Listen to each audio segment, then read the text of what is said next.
Okay, so I'm Paul Morgan from the British Motorcyclist Federation, and I'm here today with Paul Oxborough from Mental Health Motorbike.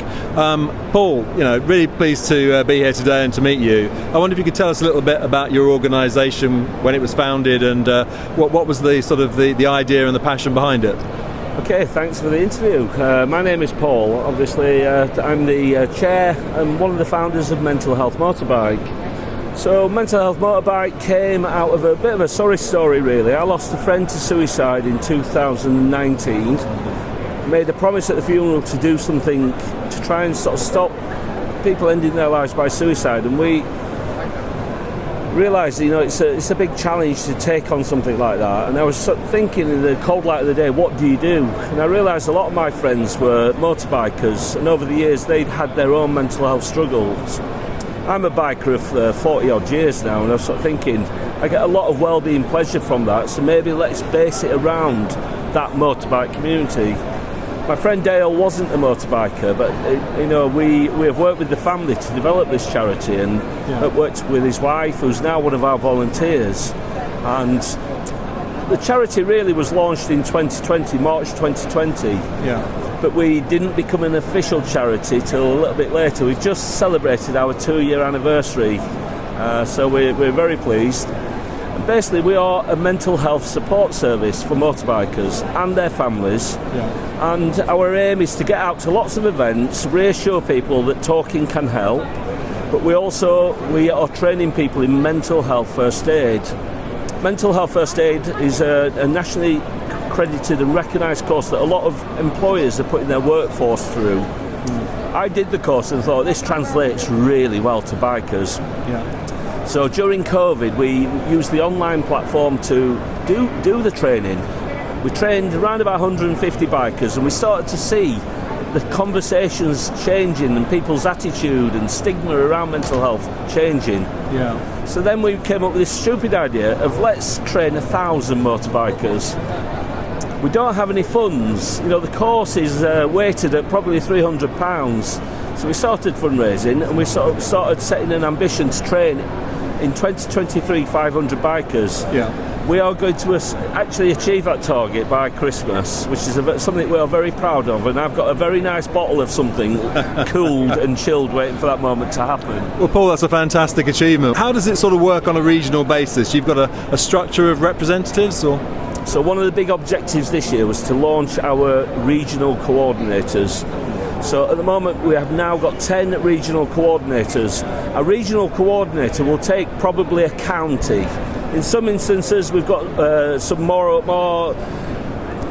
sort of ambitious regional coordinators, and they're managing Wales and the border counties. Yeah.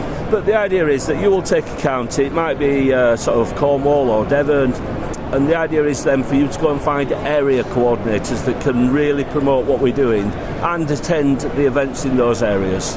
And could you tell me something at the back here? We've got the welfare and support vehicle. Could you tell me a bit more about that and what the sort of what we do with that? So the welfare van's a very interesting addition this year. We were approached by National Highways, the partnership, the SNP Alliance and Enterprise to look at what the charity needs. We always have a problem when it comes to big events. We need to hire vans, and they're very, very expensive for a charity.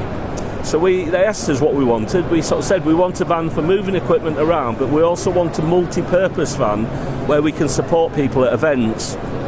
So very often when we have the gazebos up, we have a van like this in the background where we can sit and have some private, quiet conversation in a safe space with all our resources in there. We can get people to get their phones out and put them straight on our support platform, which is a 24-hour support platform. And it just means that we can give people a little bit of dignity rather than crying and breaking down on the stand. We've got somewhere private that they can go. So the British Motorcyclist Federation, we represent sort of bikers, riders, and we take forward lobbying with ministers on the things which are worrying and concerning motorcyclists at the moment. So some of the issues like the move towards net zero, how that's going to work out with e-bikes, etc., health and safety on the road networks, etc., design of the highway. I mean, what's on your mind? What are the things that you would like taken forward with government? I think one of the things we're very good at is getting an age group of men, which is that high priority sort of age group of men that are ending their lives by suicide. We are using motorbikes as the tool for getting them talking. We are not having a problem getting them talking. The problem we're having is the support services are underfunded. They are not there. So we're finding that people are waiting up to 3 years for counselling, depending on what areas. We are seeing a massive under-resourcing of mental health services. It's something we get very, very angry about, because we try to reassure people talking will help, but they need those services. Yeah. Give us those services. So do you feel that Mental Health Motorbike could sort of plug some of the gaps in the mental health support out there at the moment?